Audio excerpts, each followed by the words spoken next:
You are listening to This is Oklahoma, hosted by Mike Hearn, telling stories of Oklahomans and those that have made it their home. Before we get into today's episode, I want to tell you a little bit about our current sponsors, the Oklahoma Hall of Fame. As you well know, if you've been following This is Oklahoma, they've been a huge part of this podcast. So this podcast is presented by the Oklahoma Hall of Fame, telling an Oklahoma story through its people since 1927. For more information on the Hall of Fame, go to www.oklahomahof.com and follow them on Instagram for daily updates at oklahomahof. Also, for the podcast, a new sponsor this year that's just come on board and super excited to announce RCB Bank. Since 1936, RCB Bank has offered progressive products and a friendly service. Come in today to find out more about their loan promotion on new, used, refinanced cars, boats, campers, and ATVs. Visit RCB Bank to learn more. RCB Bank, that's my bank. With approved credit, restrictions apply. Now, let's get into today's episode. What's up, guys? Welcome back to another episode of This is Oklahoma. Mike Hearn here, your host, back with another episode down at Bedford Studio today with Tracy and Rick Bewley to talk about art, especially like the glasswork that you do, because I love that stuff. Like, my dad's kind of fits windows and is a glazer and did kind of like lead work and colored work, kind of stuff you see in like old churches back home. And it just fascinates me, and I could never do it as a kid. And then you see like the glass blowing stuff, and that's awesome. And then looking at what you guys do is really, really cool and fascinating as well. Before we get into that, though, tell us a little bit about yourselves. How did you guys end up, I guess, in Oklahoma, born and raised, and the origin story? Go ahead. Well, it's actually kind of a fun story, I think. So I've always been an artist, so I went to school for it, drawing, painting, traditional stuff.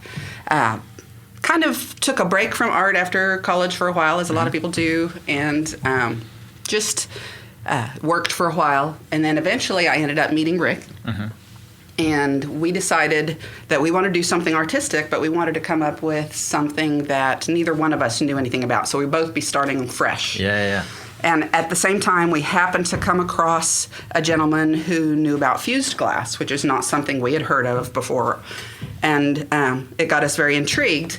It's a type of glasswork that is kind of a fusion of blown glass and stained glass, and has a very graphic element to it, which really appealed to both of us from our background we were from. So we decided we'd try that a hand at the fused glass.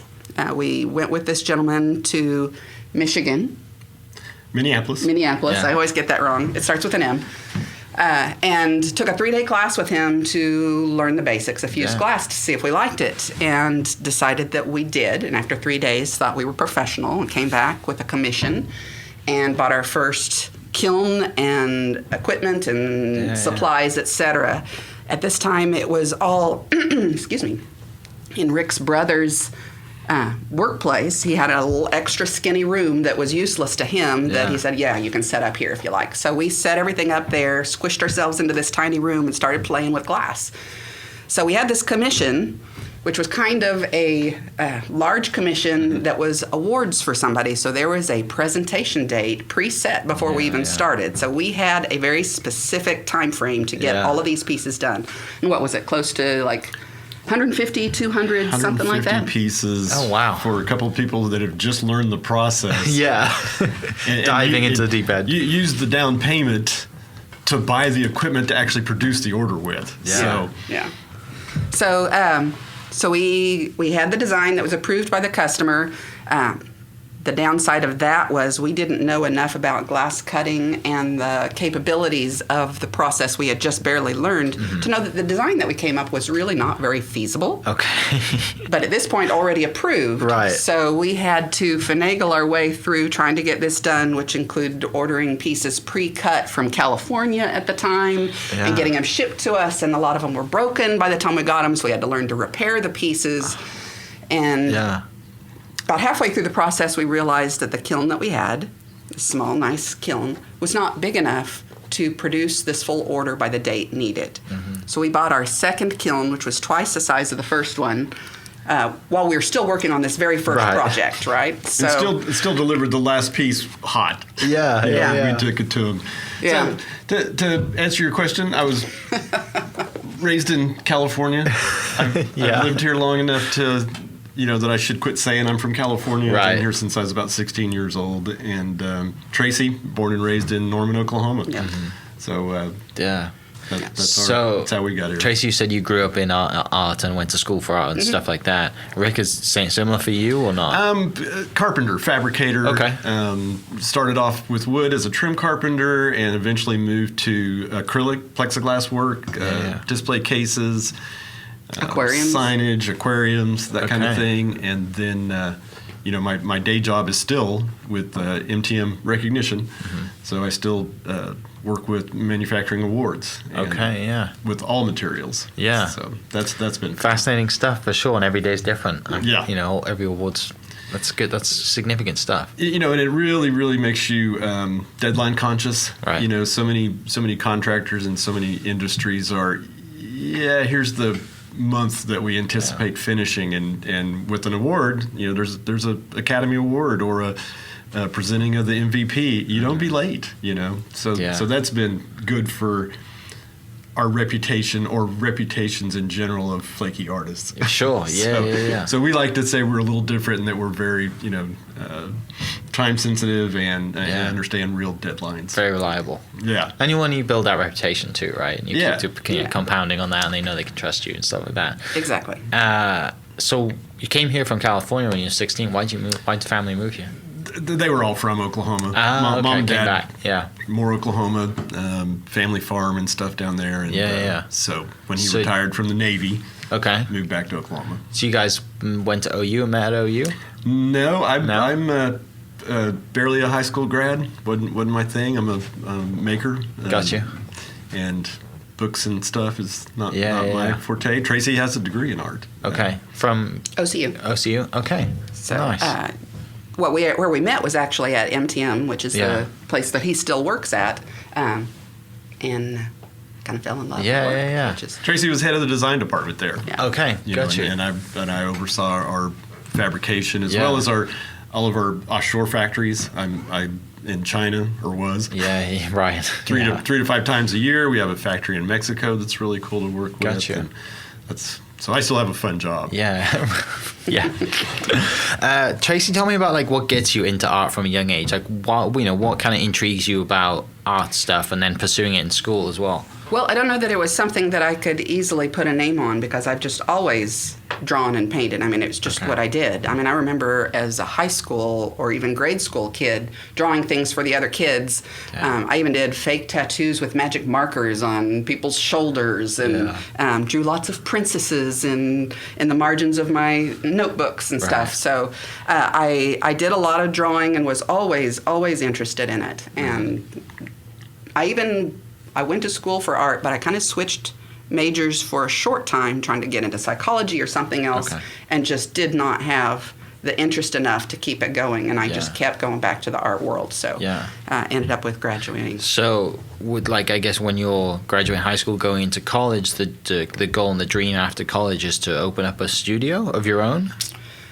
Or become a teacher or go that route? How does that originally my degree included museum studies. So I thought I might get a paying job working at a museum or something like that, since, as everyone will tell you, you can't make a living as an artist. Yeah. So I was discouraged from that from an early age as a mode of primary living expenses. But I went to school and got the museum studies, and did not really like working, particularly since it was a history museum. Sure. And it just didn't have the appeal that I thought it was going to have, that maybe a full art museum might have appealed to me. But so I did not pursue that as a degree, and then just took various odd jobs for a while till I ended up at Midwest Trophy, which was a graphic design, very interesting. I learned so many things from working there, from computer programs to working with materials to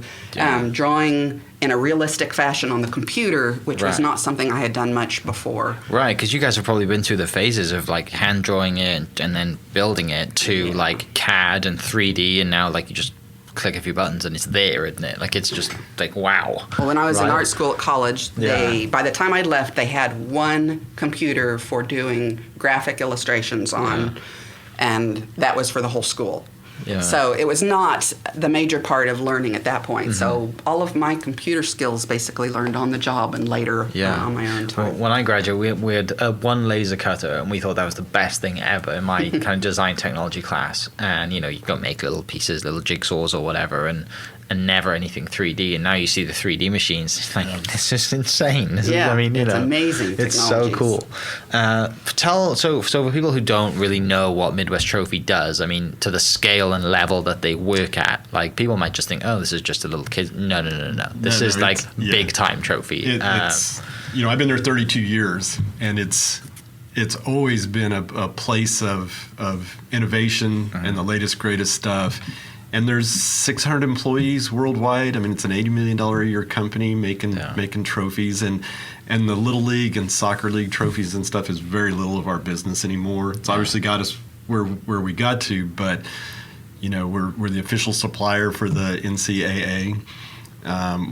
We are the service award provider for FedEx, which is kind of a big deal, and probably the most name brand trophy we make is we produced the Heisman. We obviously didn't create it. We did repair it after when we finally got it about 15 years ago. The master was all hinky and he didn't have all his fingers and stuff, so we got a little resculpt on it, but we produce that bronze every year. And probably the biggest, coolest one is NASCAR.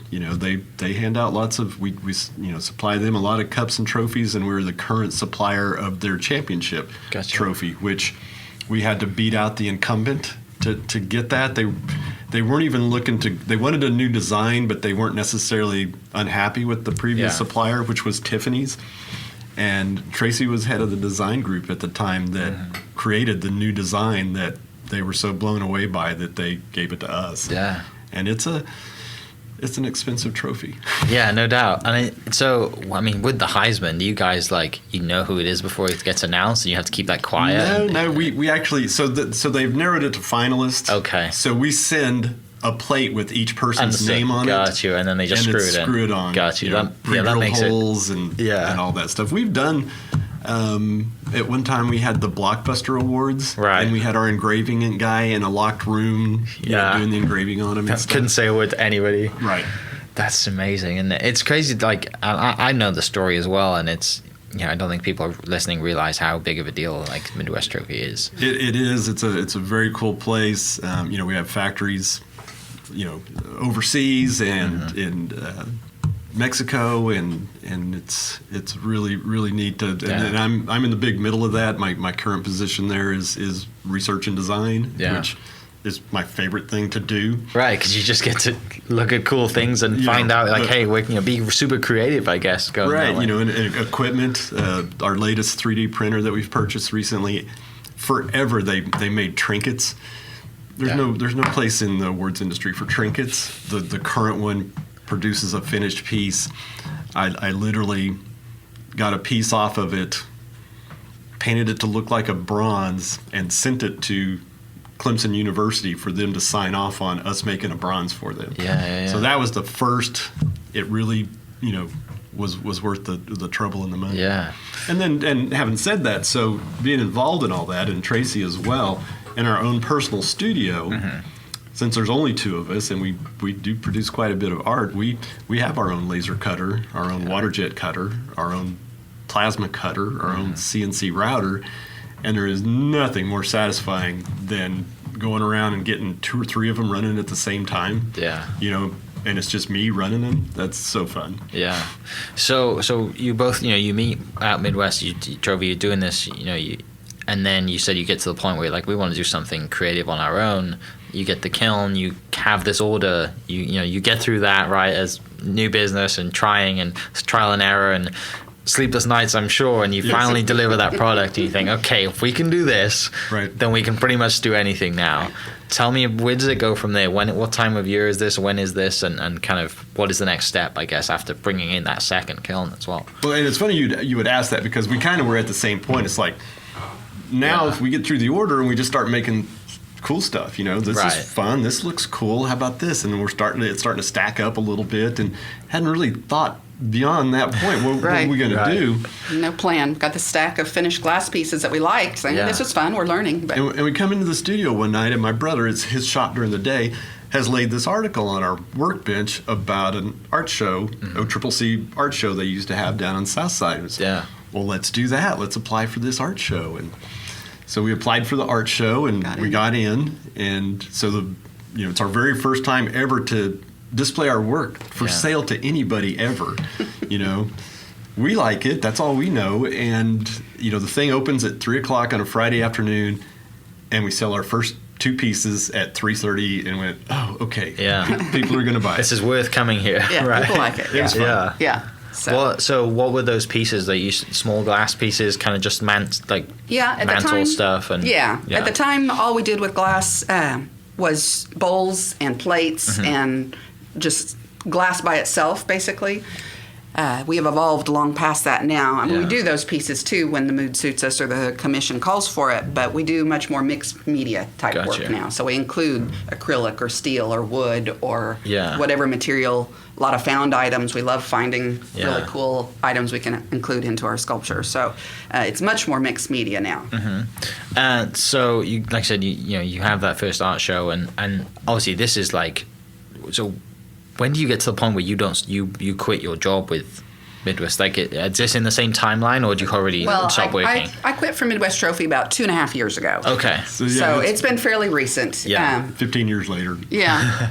It just got to the point where we had so many commissions and stuff going on that we couldn't maintain both having 2 full-time jobs and then coming home in the evenings and trying to produce everything that needed to be done in the time we had. So I drew the lucky straw and got to be the one to retire. And so now my job is running the gallery during the days and trying to keep us afloat. Yeah. So you've gone from having this little space that your brother had used and used at night to having your own spot. Yeah. Right. Which is awesome. Oh, and retiring as well, which is congrats. That's great. There's nothing better than starting a business and then thinking, hang on a second, like I don't have to work my normal job. I can get rid of this. But you obviously need a steady income for every other reason, like you said. So and that was a while back, job, which is great, right? Which makes that last long. Yeah. So you said that was 15 years, a period of doing the art fusion stuff as well as working in industry for 15 years. Yeah. So take us from 15 years to now. Then what? I mean, this obviously wasn't just the plates and stuff. Like you are selling a significant amount of stuff as well and doing more commissions. Right. We get a lot of word of mouth in particular for commissions and a lot of repeat customers, including that very first customer is still a regular customer of ours. Awesome. As a matter of fact, has even expanded what they have asked for beyond that. So we do a whole series of awards for them now. Okay. But we started at a little place that was his brother's and kind of outgrew that. And his dad, who was a realtor, found this building for sale that he said, you got to come look at this. And we're like, well, we're really not looking for a new space. Yeah. We lived in Shepherd Historic in a really cool old Art Deco house, Yeah, it was kind of our big art project at the time as well. So he showed us this building. We met him. We looked it up online before we went and met him, and so we started talking. Well, we could do this. We could rent out the back. We knew the glass blower was looking for a new space. We knew a gallery owner was looking for a new gallery space. So we could rent him the front part. We could set up our shop in the middle, and we could live upstairs. And that's what happened. Yeah. We get out of the car and we said, we'll take it. Well, you haven't even seen it. Well, what's it matter? It doesn't matter. It's 8,000 square feet for a amount we can afford. Yeah. Yeah. Which, I mean, if you try and do that now, right? Well, at the time it was, we were stupid artists buying in a sketchy neighborhood. Right. And now we're visionaries. Yeah.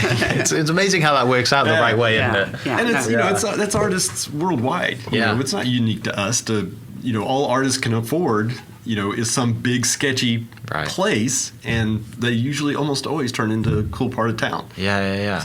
So that's a lot of room.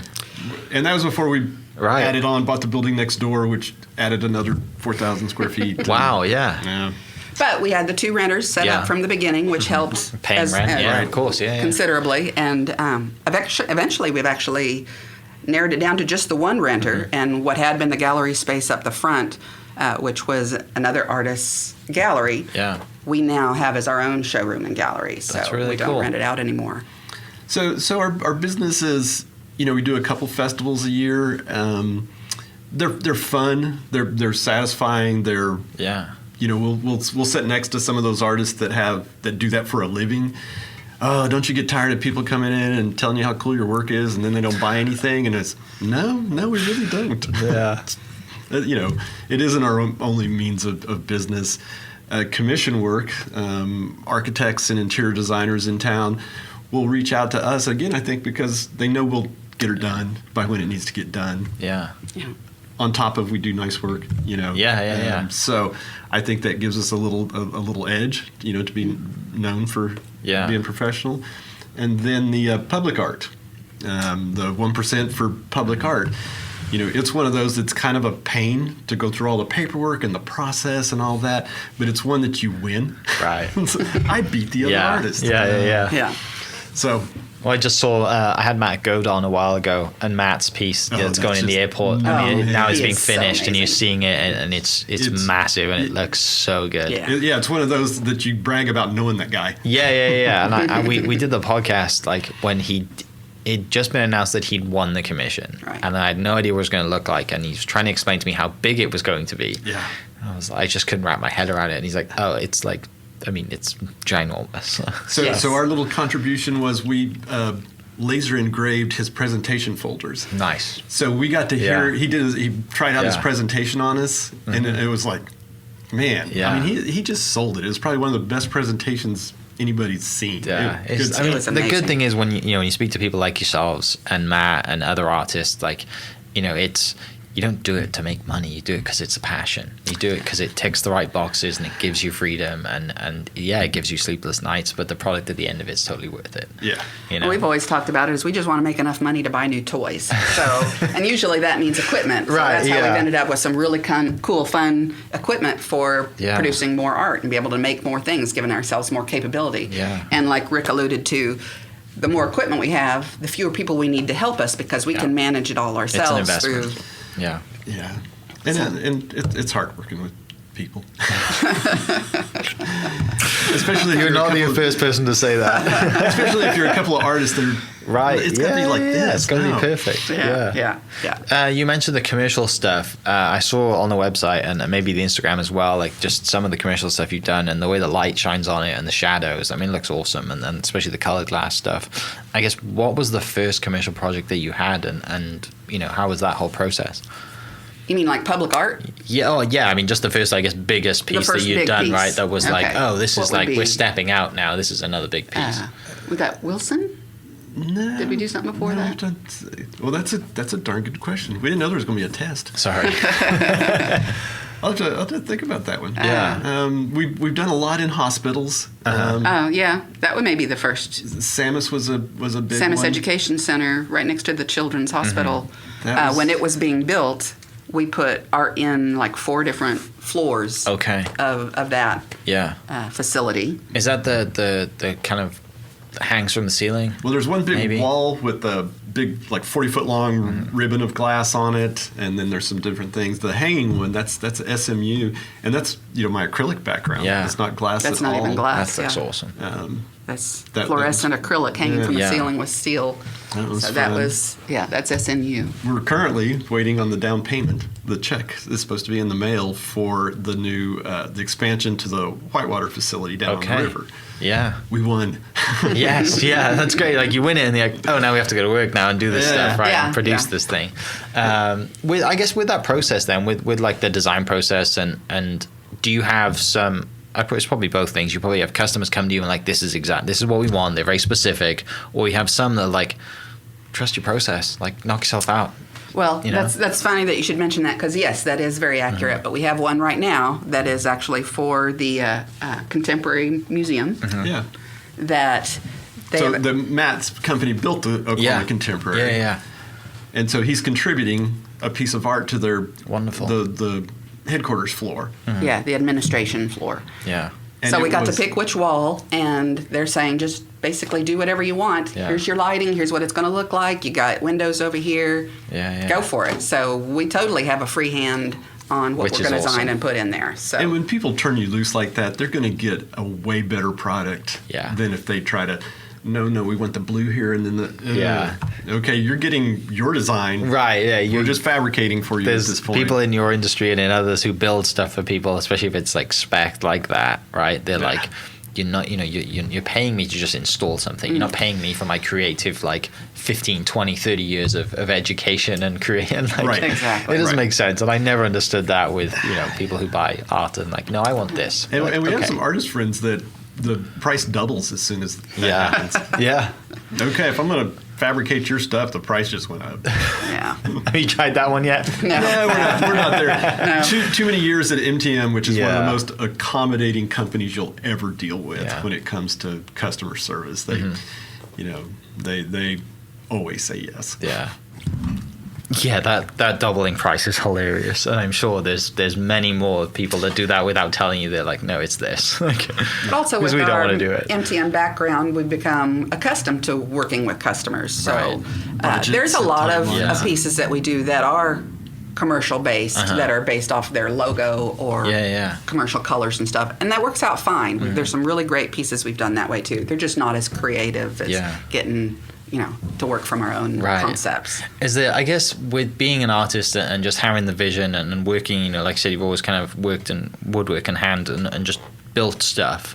You must drive around town and see some spots that just think, oh, this would be killer to put something there, or oh yeah, if we would do this. Do you ever just like cold call and propose people things like that? No. Not really. No. But I mean, we do exactly what you say. Yeah. But frequently it's looking at the building itself. Oh, that could be such an amazing building if things were done to it or if it were redone. But we particularly right now have Just so so much busy. going on that we Great couldn't problem to even have. Cold. consider that. It's been a the closest we busy come to couple months. to cold calling is actually just filling out the application for public art pieces. Got you. And even the festivals, we do the downtown festival, we do the Paseo festival, and then we were picking an out-of-state festival that was prestigious. Sure. To see if we could get in. Are we big fish in a little pond? Can we hang with nice big artist in another state and we'll get them. Going to the show, was it the Miami Art Show that's down there? Yeah, What was we haven't made that one. Yeah, So that crazy banana sold last time. What was that? Yeah, was that 2 or 3 years ago that someone just duct taped a banana to a piece of paper and it sold for like $100,000? Shark and formaldehyde. Right. And, What is that one called? The Miami one. It's Basil? That's right, Art Basel. That's right, Yep. in Miami. Yeah, that's. I'm sure you get to meet a lot of interesting people. Well, the downside too is we've learned we really don't like traveling cross country with glass. Yeah. It has us near heart attack every bump in the road. on the way. On the way. On the way back. Yeah, on the it's way back. Yeah, it's fine. Yeah, on the way there, you're like, this is my spot. This is my stuff. I can, Yeah. And with the full-time jobs and everything, trying to finagle time off and the travel time and packing and all of that, we really haven't applied for out-of-state stuff in a while just because our plate's pretty full. Yeah. So I guess 2020 was been great then, right? If your business is busy and It was slow like everybody, for a while there when everything shut down, including us. But It was slow and we had a nice time actually with Yeah, you each can take other a at the break. gallery. We Yeah. actually got to make art for art's sake. Yeah. We just played with new concepts, ideas, got work done on our house that needed some remodeling and work done on it. So it was a good time for us, even though we had no income from the gallery. Yeah. But no, we're at the studio hanging out. It's a cool place to hang out. Yeah. If you're going to be stuck somewhere. So it was pretty slow for us up until Christmas, I'd say. Then since Christmas, I guess everybody has started to realize they needed stuff. Or they've been looking at their house so long, they need new artwork. Realize how new much money things they might done. have saved during 2020 because they haven't traveled. So for whatever reason, we've had a lot of things fall in our lap over the last few months, enough to keep us very busy.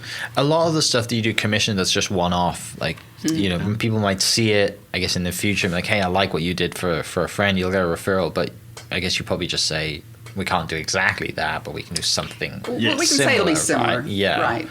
But I'm sure that time during last year, right, you can be creative, you can test as much as you want, and just see what you're kind of given free time, aren't you? Like, let's see what we can find out. Yeah, and since we live upstairs from our gallery, it wasn't like we were having to travel anywhere. We were safe. We were home. We had plenty to do. We never ever cooked, so we had to learn. But so that savings, not going out to eat every night, savings was unbelievable. Right. Yeah, it's amazing how like just little lifestyle changes that you kind of forced into, and like, whoa, it was a big difference. So so you have a passion for cooking now, or are you just glad I wouldn't say a passion for cooking, a passion for eating. Yes, 100%. We've understood the enjoyment of it now. Okay. Yes. It's just the two of you hanging out, and we're you read a recipe, you can Google anything, and it's not that hard. But, we haven't tried anything too complex, but we've come up with some meals that have turned out really good. So we've been very proud of ourselves, it's just fun, patting each other on the back, going, "Hey, we cooked something." I cannot cook. I'm terrible at it, and I'm probably like, if I do cook something, I'm like, "Wow, I just did that!" Like taking a picture of it, sending it to my wife, like, "I am Gordon Ramsay right now," and she's like, "No, you're not. Only you would eat that." And then my helper pointed out, they're not cooking, they're grilling. There you go. Yeah, which is fun. Fun. Grilling and art can go together, right? They have to. No, it's fun. So the art gallery then. With things slowly opening up, are you planning any shows coming up? Is there anything going to be on exhibit and stuff like that? Yes, we do actually have a show coming. Yeah, so our personal gallery, we've never really had any art openings or shows or anything there. The previous owner, it was so cool. Like quarterly, it was a party at our house, which was fun. But we don't really mess with that. And then we have a show first Friday in May. Okay. JRB, the May Elm, 7th. which is one of the premier galleries in town for sure, if not the state. Tracy and another lady are featured artists in their little side gallery room there with a show that's called Our Secret World of Insects. Okay. Sorry, we just came up with the name, so I'm trying to make sure I remember it correctly. So the lady I'm working with, Sharon Conrad, does jewelry, so she's doing small items, and I'm doing the larger scale wall pieces and sculptures and stuff like that. And I say obviously it's both of us, but Bugs and Bees. Bugs and bees is what it's all about. So so we've got large pieces with big honeycombs with bees all over them on the wall and all kinds of stuff. What, now you have this established business, you've been doing it for a very long time, you're getting referrals, you have this time last year to create kind of what you want. And the reason you got into it was because you kind of stale, I guess, and you're like, we want something new to do, right? We want a new idea. We'll buy this kiln and figure it out. Mm-hmm. What are you trying to figure out now that's next, right? Because I'm sure your brain's always ticking. You always want to do something different and create stuff. What are you excited to work on this year when you have time that it's not, the commission stuff? Well, we've kind of always kept evolving. Mm-hmm. We've never stayed with just one thing and just made that same thing. Mm-hmm. Matter of fact, we've talked amongst ourselves about worrying if our artwork was recognizable because every couple of weeks we're making something different or adding a new material or going a different direction. Mm-hmm. But it's fun for us to really evolve and play with the different materials and getting new pieces of equipment. Every time we get a new piece of equipment, we figure, how can that expand on what we're already doing? So. And we feel like our next step would be to expand outside of Oklahoma a little bit.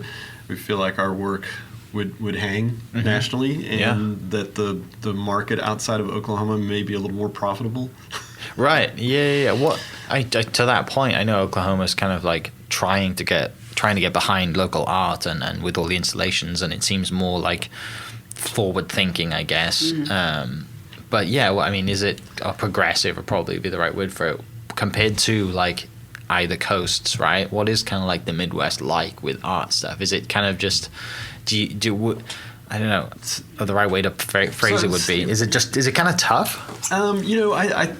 We have been very pleased with the local art scene and community, but we've been embedded in the big middle of it for a pretty long much time. Since we got started. Yeah, and we're a little nearsighted about that. We have our bubble. We live in Midtown. We don't drive more than a quarter mile to eat. At some cool fun restaurant. So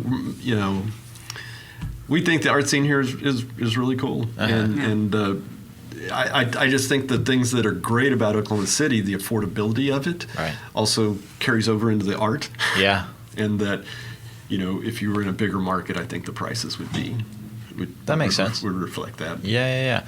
And I mean, I had my first ever episode did the podcast was with Desmond Mason, and his art stuff, which I thought was really cool. And then a good friend of mine's Becca Barcosi, who does painting stuff as well. We went to school together, and she's kind of doing really cool painting and was doing workshops until COVID happened. So I kind of have a few friends in the art scene, and then do you know David Neff? And okay, so I played golf with Neff a couple of times. Yeah. Well, he's been very supportive. His wife's doing stuff. I forget her name. Suzanne Peck. Suzanne, of course. Yeah, Suzanne's doing art stuff as well. So I know enough people in it to know that it's kind of like what you mentioned, right? It is cool. It is a bubble. But you wish that, hey, if we could put an extra zero on the end of this, this would sell in California or wherever, and it's trying to, I guess you got to like push the boat out and be that person to try to get to those spots, right? And you never want to be like that. Yeah, you never want to be those that like the what is it, the lobsters in a pot thing, right? Someone tries to get out, and the rest of them are like, no, he's staying in Oklahoma. As well as, I mean, the money's good, but also artists thrive on, the community accolades, dude, your work's awesome. Well, you want someone to call you up in New York and says, we've seen your work. Right. Come and out and do something for us, right? Like that would be cool. That would be, that would certainly be awesome. But we actually kind of almost daily try to sit and reflect and realize we have a wonderful life. Mm-hmm. We love what we're doing. We love the space that we have. We love where we are. Right. We wouldn't up and move for anything. We've got what we want. It would be nice if we could. It's the bias that you want to come from either coast to come. Right. Yeah. We're not doing poorly, so we're happy with where we're at. So I guess when you look back on times like that, you look back and think, what if we didn't buy that building?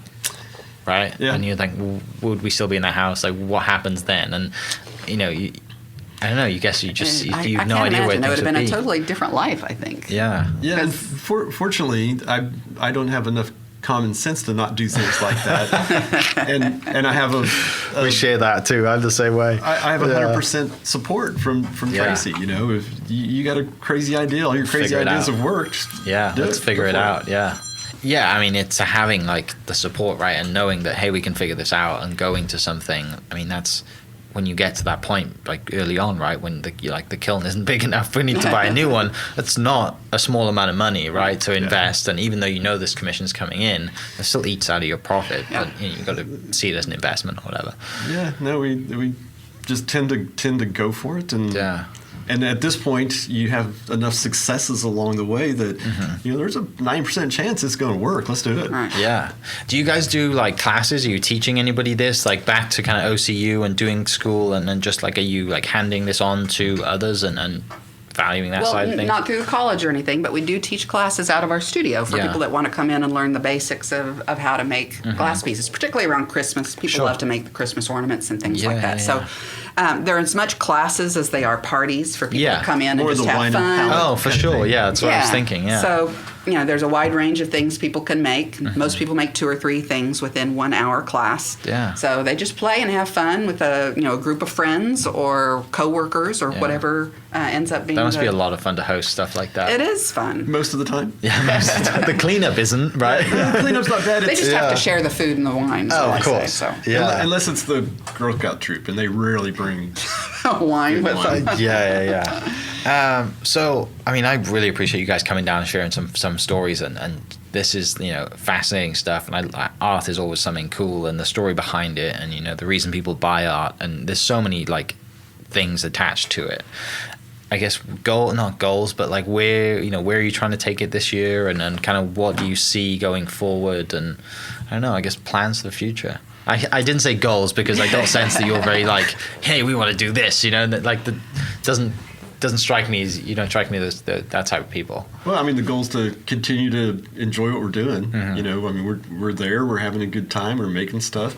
Yeah. Business trickles in, and sometimes it's, and no matter how weird somebody brings to us, we're kind of known for that a little bit. Yeah. Take it to them, they'll figure something out. So And I guess one goal would be bigger and bigger public art pieces, and that kind of has to build on each other. So each one that you get, maybe of a certain amount of money, that will build onto your being qualified to apply for the next bigger one. So you kind of have to build up to a point to get the larger projects. So we're doing that. Yeah, and then you mentioned Matt earlier, previous podcast guest, and obviously he loves the art stuff, and you have the connection to Matt as well, and just knowing that they're going to go out and build really cool buildings and keep pushing the envelope in Oklahoma City, and knowing that, hey, if it's not you guys, it could be somebody else. But the art, there's always going to be an option and a space for art in some of those buildings, right? Yeah. It becomes part of the project, which is really, really cool to have. It is.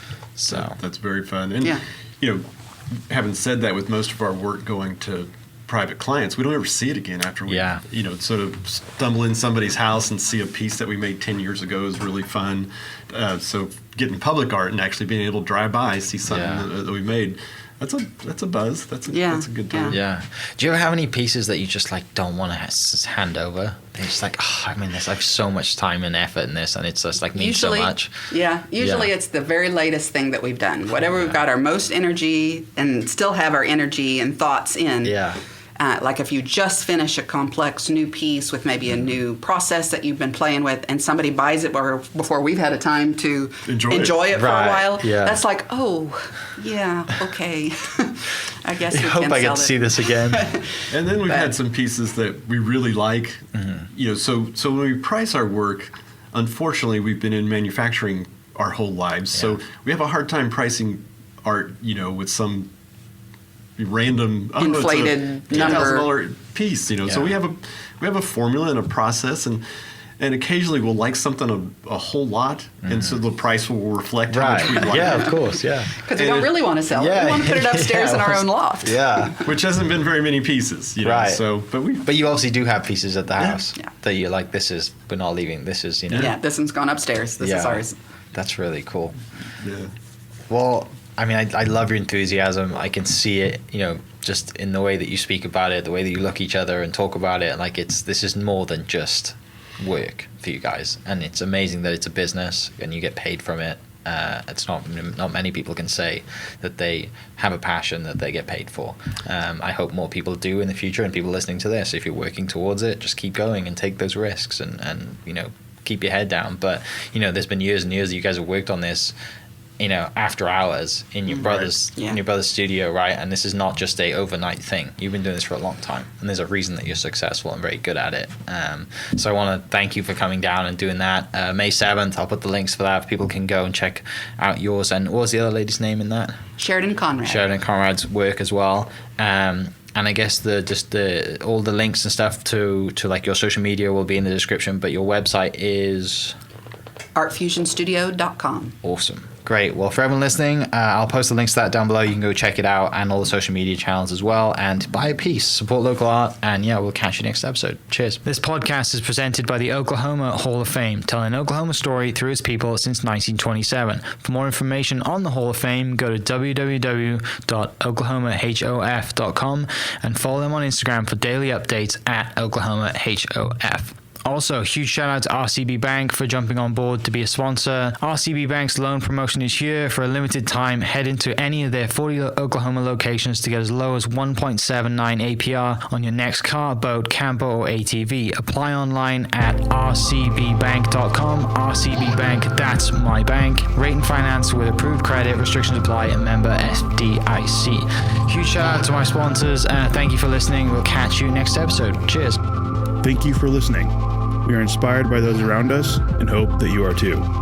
Make sure you subscribe to this podcast on your favorite podcast platform and leave us a review so we can keep telling your stories. For more great Oklahoma content, follow This Is Oklahoma on Facebook and Instagram.